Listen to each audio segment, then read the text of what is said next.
Olá, o título do meu trabalho é Repercussões morfofuncionais da remobilização com mobilização articular passiva e ultrassom no tornozelo de ratos Wistar. Me chamo Nathan Henrique Bezerra, sou PIBIC da UniOeste, bolsista pela mesma, e orientadora é a professora Lucinéia de Fátima Chasco Ribeiro, Ana Caroline, Fernanda e Gladson são os outros autores deste trabalho. A síndrome do imobilismo ela é um conjunto de sinais e sintomas que resultam da supressão de todo o movimento afetando as articulações.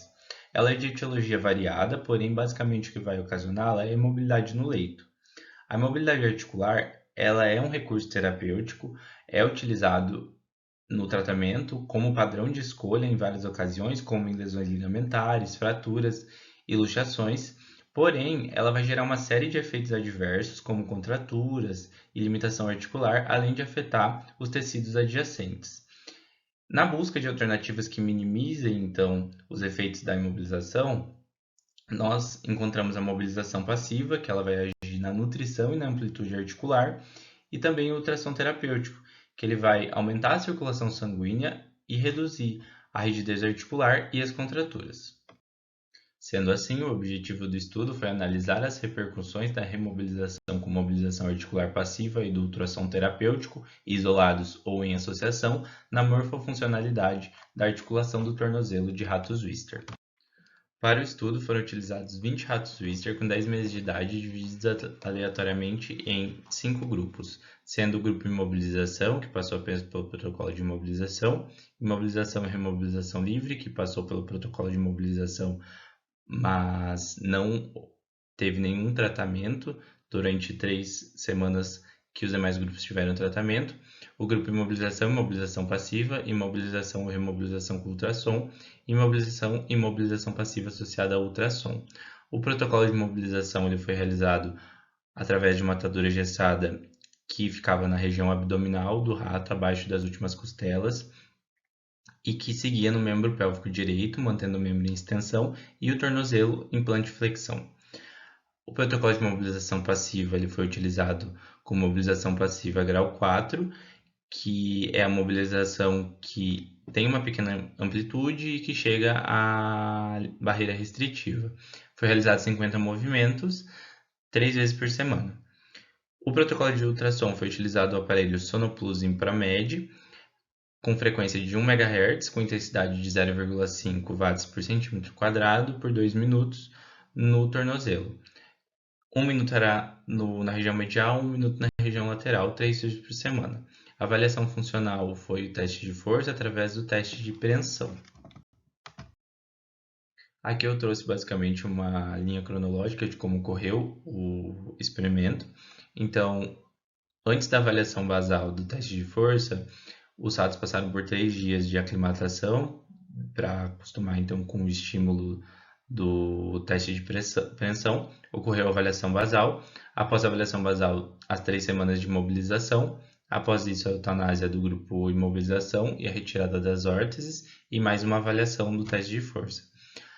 Após isso, as 3 semanas de tratamento, sendo que ao final de cada semana ocorria mais uma avaliação do teste de força, e ao final, então, a eutanásia dos demais grupos. Todos os grupos foram eutanasiados por saturação anestésica. Após isso, ocorreu a coleta das articulações do tornozelo, que foram fixadas em metacarne por 48 horas. Após isso, realocadas em álcool 70%. E depois, então, descalcificadas em ácido nítrico 3%, aproximadamente por 15 dias. Após isso, o material passou por uma rotina histológica padrão, com emblocamento em parafina histológica para corte sem micrótomo em 7 micrômetros.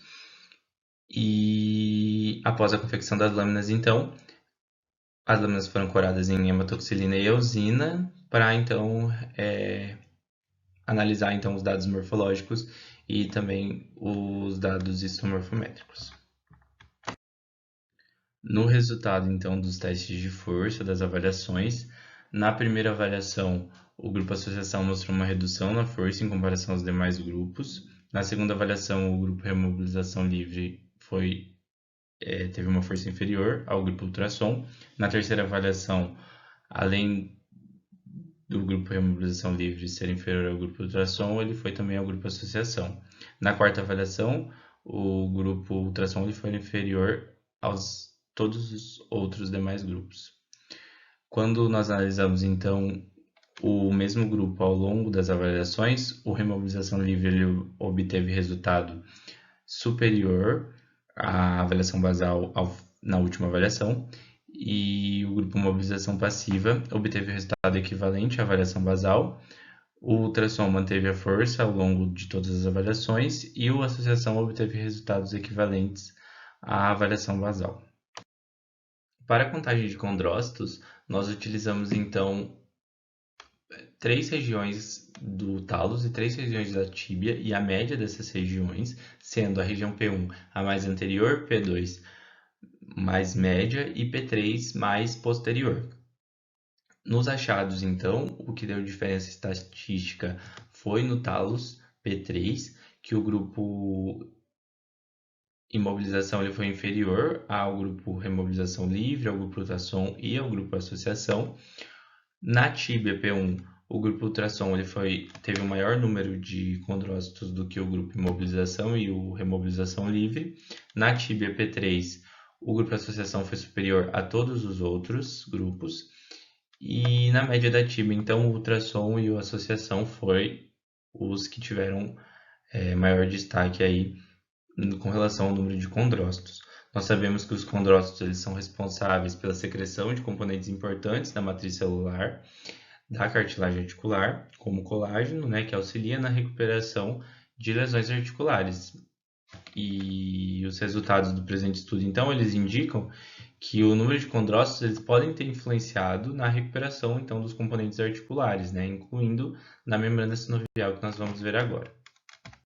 Nesta prancha, então, podemos observar fotomiografias da membrana sinovial da articulação talo-crural de ratos Wister, sendo A o grupo imobilizado, B a remobilização livre, C mobilização passiva, D ultrassom e E o grupo associação. No grupo imobilização, nós podemos observar, então, uma membrana sinovial com características de sinovite, com hiperplasia da camada íntima e subíntima com um aumento com a substituição das células adiposas por células inflamatórias e o tecido conjuntivo. Também podemos observar aumento do número de vasos, né, indicando a angiogênese. E essas mesmas características a gente pode observar no grupo remobilização livre e também no grupo ultrassom. No entanto, na camada subíntima desses dois grupos, verificou-se então uma leve reorganização aí, com presença então de adipócitos. Já nos grupos mobilização passiva e no grupo mobilização passiva com associação ao ultrassom, eles já apresentaram características então morfológicas mais positivas, dentro do padrão de normalidade, com uma camada íntima sinovial apresentando de 3 a 4 camadas de sinovócitos e a subíntima então com uma predominância de células adiposas, né, revelando então uma melhor recuperação da estrutura articular comparado, né, à remobilização livre e só a ultrassom. Quando a gente lembra então dos resultados dos números de condrócitos, nós temos então uma controvérsia aí com questão do grupo ultrassom, porque ele teve um bom número de condrócitos, porém, né, na morfologia ele não se apresentou tão bem assim. Isso nós podemos concluir então que o ultrassom ele deve ser utilizado como uma terapia complementar e não como uma terapia exclusiva. Em conclusão, então, o presente estudo aponta que as terapias elas podem ter um impacto variado na força muscular ao longo do tempo. Além disso, em relação ao número de condrócitos, as terapias de mobilização passiva e ultrassom e associação elas apresentaram um maior número, demonstrando que, então, independente do tratamento, elas vão gerar um estímulo para a produção dessas células e, consequentemente, uma melhora na cartilagem. Com relação à membrana sinovial, foi observado que a mobilização passiva e a associação das terapias elas foi mais eficaz, então, na reorganização celular. Agradecemos, então, ao UniOeste pela bolsa de iniciação científica, pela infraestrutura e pelo apoio técnico, e agradecemos também ao